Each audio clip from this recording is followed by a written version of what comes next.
Hello दोस्तों, स्वागत है आपका आज के हमारे नए क्लास में। जैसा कि हमने आपसे कहा था, इससे पिछले क्लास में आपको इसके फॉर्मूले मिले होंगे इस चैप्टर के, विद्युत चुम्बकीय तरंगों के। आज आपको इसके न्यूमेरिकल कराएंगे। ये फिजिक्स में हमारा चैप्टर है विद्युत चुम्बकीय तरंगे। क्लास 12 के स्टूडेंट्स के लिए ये है।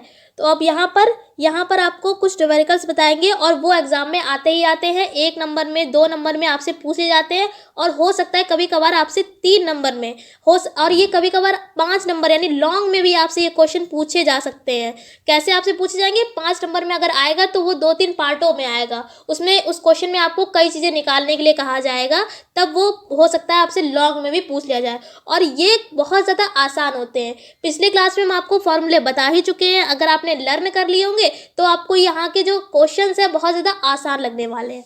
चलिए स्टार्ट करते हैं आज की क्लास को। यहाँ पर लिखा है पहला क्वेश्चन, ये देखिए आया है अगर आपके पास अनसॉल्व पेपर है तो देखिए 2019 के सेट 5 में क्वेश्चन दिया गया है। एक विद्युत चुंबकीय तरंग का दोलित वैद्युत क्षेत्र, ये समीकरण दे रखा है, वोल्ट प्रति मीटर से दिया जाता है। आपको ज्ञात करना है वैद्युत चुंबकीय तरंग की तरंग दैर्घ्य को हम किससे लिखते हैं? लैम्डा से। चुंबकीय क्षेत्र का आयाम यानी कि B0, क्योंकि आयाम को किससे लिखते हैं? 0 से। चुंबकीय क्षेत्र है इसलिए B लिखा है तो B0। और तीसरा है दोलित चुंबकीय क्षेत्र का समीकरण, जो B का जो हमने पूरे समीकरण लिखा था वो। ये 3 चीज़ें आपको निकालनी है और ये क्वेश्चन हो सकता है आया होगा 5 नंबर में, लॉन्ग में आया होगा 2019 के सेट नंबर 5 में। अगर आपको विश्वास नहीं है तो आप अपना अनसॉल्व उठाकर देख सकते हैं। सेट में ये दिया गया है 5वें में 2019 के। यहाँ पर देखिए जिनको न्यूमेरिकल नहीं आते हैं वो इतनी बड़ी इतनी बड़ी इक्वेशन देखकर यानी कि समीकरण देखकर डर जाते हैं और सोचते हैं ये न्यूमेरिकल बहुत ज़्यादा टफ है यानी डिफ़िकल्ट है, और वो नहीं लगाते हैं और वो थ्योरी वाला क्वेश्चन चुन लेते हैं। ये चीज़ बहुत ज़्यादा गलत है। आपको क्या करना है, अगर आपको न्यूमेरिकल आता है तो आप न्यूमेरिकल वाला ही क्वेश्चन को चूज़ करें। और ये देखिए बहुत ज़्यादा आसान है अगर आपको फॉर्मूला पता है तो।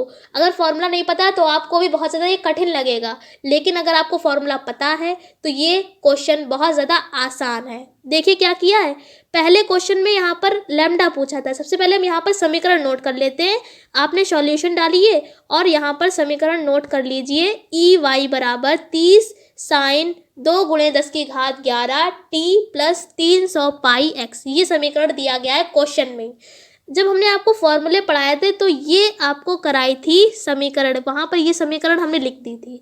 अब आप क्या करेंगे, इस समीकरण की तुलना इससे कर देंगे तो हमको यहाँ पर कुछ मान मिल जाएंगे। जैसे कि अब आप जब इसकी तुलना करेंगे तो किस किस के मान मिल जाएंगे?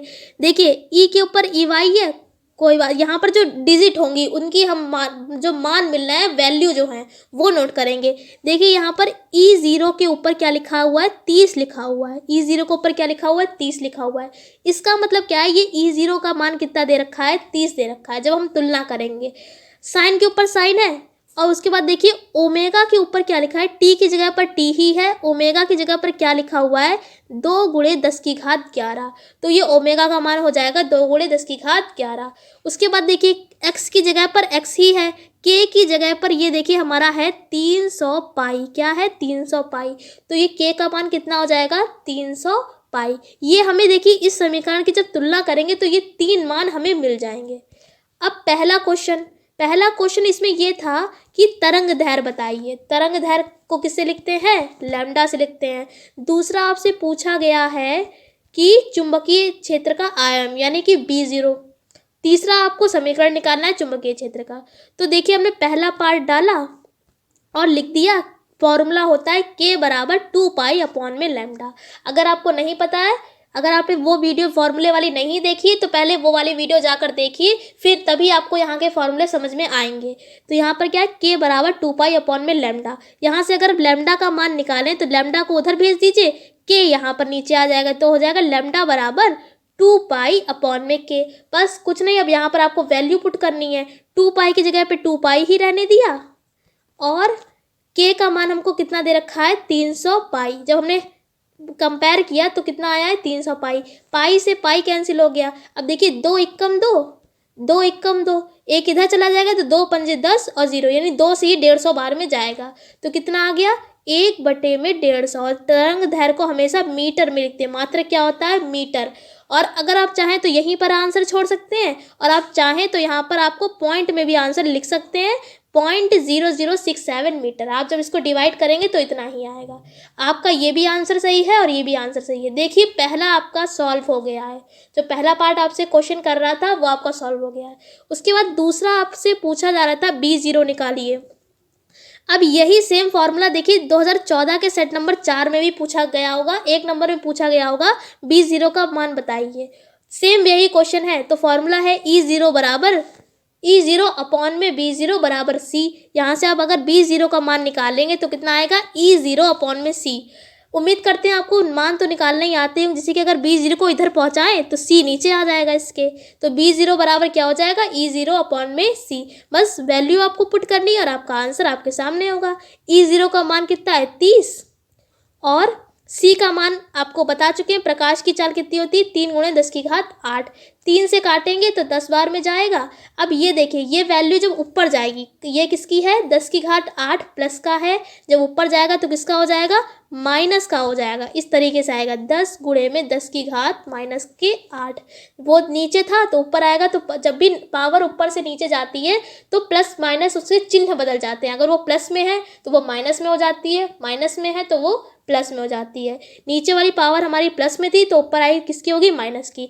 अब यहाँ पर 10 के ऊपर कोई भी पावर नहीं है, आप चाहें तो यहीं पर आंसर छोड़ सकते हैं, या यहाँ पर देखिए 10 के ऊपर कोई पावर नहीं है। जिसके ऊपर कोई पावर नहीं होती हम 1 मानते हैं। क्या मानते हैं, 1।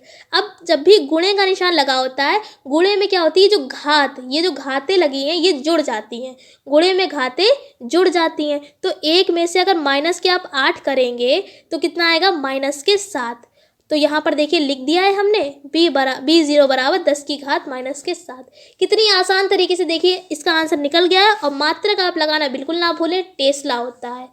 आप टेस्ला लिख सकते हैं, गॉस लिख सकते हैं, वेबर प्रति मीटर स्क्वायर लिख सकते हैं। ये सभी मात्रक ही होते हैं बी के, यानी चुंबकीय क्षेत्र के। अब तीसरा क्वेश्चन था, आपको पूछा गया है क्वेश्चन में, समीकरण बताइए चुंबकीय क्षेत्र का।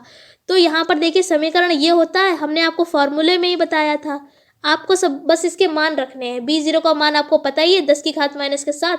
साइन की जगह साइन रहने दिया। ओमेगा का मान और K का मान जैसा हमें क्वेश्चन में दिया था सेम वैसा ही लिख दिया है। कितनी आसान तरीके से देखिए तीनों पार्टों को हमने सॉल्व कर दिया है, पहला, दूसरा और तीसरा। और आपको यहाँ पे 5 नंबर आपके पक्के हो गए। और कितनी ज़्यादा आसान तरीके से। बेस पूरा क्या था, फॉर्मूले। पूरे क्वेश्चन किसके बेस पर लगा है, हमें फॉर्मूले के बेस पर लगा है। इसलिए अगर आपको फॉर्मूले याद हैं तभी आप ये क्वेश्चंस लगा सकते हैं, अन्यथा नहीं लगा सकते हैं। अगला क्वेश्चन देखिए, यहाँ पर हमने थ्योरी नहीं लिखी है, क्वेश्चन में जितना दिया गया था वो लिख लिया है। EY इस तरीके से पूरी इक्वेशन दे रखी थी क्वेश्चन में, और आपको निकालना है तरंग का वेग यानी कि V और N। इस तरीके से क्वेश्चन में इतना ही केवल दिया था, ये समीकरण दी थी और ये 2 चीज़ें आपको फाइंड आउट करनी है यानी कि निकालनी है। ठीक है, तो हमें समीकरण पता है इसका क्या होता है। इसकी जब आप इसकी तुलना करेंगे तो आपको मान मिल जाएंगे। E0 के ऊपर कितना है, 100, तो E0 का मान कितना हो जाएगा, 100। ओमेगा का मान कितना है, देखिए ओमेगा के ऊपर क्या लिखा है, 6 × 10⁸। तो ओमेगा का मान कितना हो जाएगा, 6 × 10⁸। के ऊपर क्या लिखा है, 4, तो के का मान कितना हो जाएगा, 4। आशा करते हैं कि आपको तुलना तो करनी आती ही होगी। अब यहाँ पर पूछा गया है V का मान और N का मान, तो फॉर्मूला लगाइए, आपके दोनों मान मिल जाएंगे। तो यहाँ पर देखिए V बराबर होता है ओमेगा अपॉन में K। V बराबर क्या होता है, ओमेगा अपॉन में K। आपने ओमेगा का मान रखिए 6 × 10⁸ और K का मान रखिए 4। आप जब भाग करेंगे तो किससे काटेंगे, 2 × 3 = 6, 2 दूनी 4 और 3/2 का मतलब होता है 1.5 यानी कि 1.5। और गुणे में 10⁸ जैसा था वैसे लिख दिया। मात्रक होता है वेग का मीटर प्रति सेकेंड।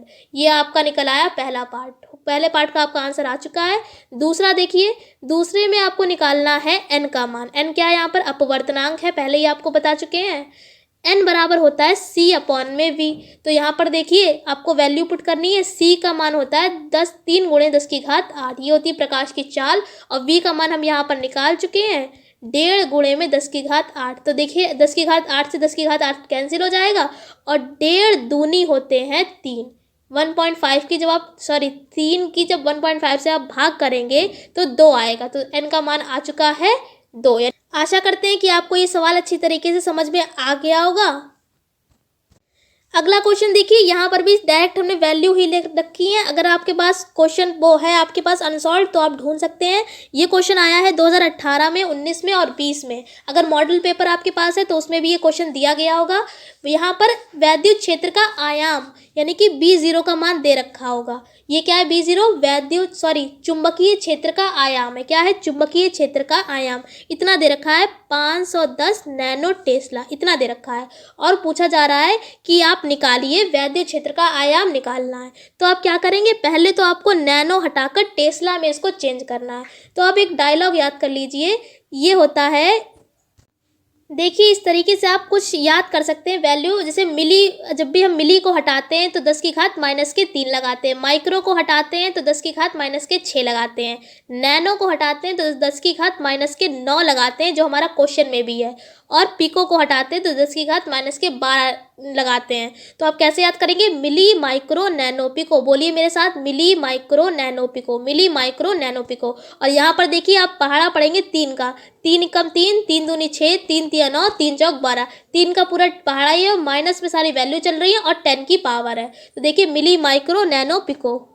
तो देखिए क्वेश्चन में हमारा नैनो टेस्ला है, तो नैनो हटाएंगे तो क्या लगाएंगे, 10 की घात -9। क्या लगाएंगे, 10 की घात -9।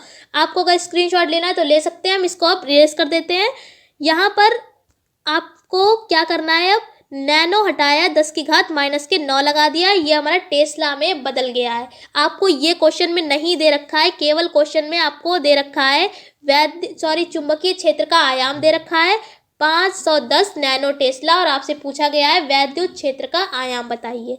आपको इनको बदलना होगा जब भी छोटी यूनिट दे दी जाती है, जैसे कि नैनो है, पिको है या मिली है, माइक्रो है।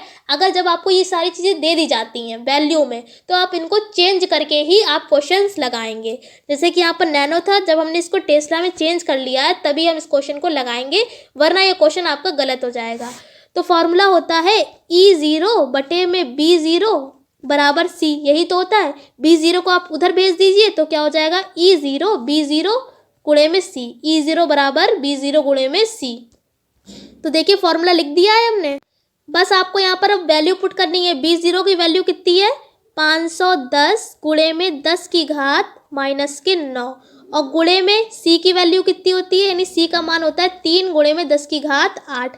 3 गुणे 10 की घात 8। अब देखिए यहाँ पर कैसे काटेंगे, यहाँ से ये तो सब कट जाएगा, 10 की घात 8 और ये 0, तो कितना हो जाएगा, 10 की घात 9। 1 0, 10 की घात 8 कितना हो जाएगा, 9। और प्लस के 9 में से माइनस का 9 जब घटाएंगे तो कितना आएगा, 0। यानी इस सब से ये सब कट गया है, 10 की घात 8 ये सब कट गया है। क्या बचा है अब, 51 गुणे में 3, और 51 तियाँ होते हैं 153। तो देखिए हमारा E0 का मान आ गया है 153। मात्रक लिख दिया है न्यूटन प्रति कूलम, शॉर्ट में लिखा है, आप चाहे हिंदी में लिख सकते हैं। यानी यहाँ पर क्या न्यूटन, और इस तरीके से प्रति लगा है, इसको प्रति पढ़ते हैं, और C यहाँ पर है कुलाम, तो हो गया न्यूटन प्रति कुलाम। आशा करते हैं आपको समझ में आ गया होगा।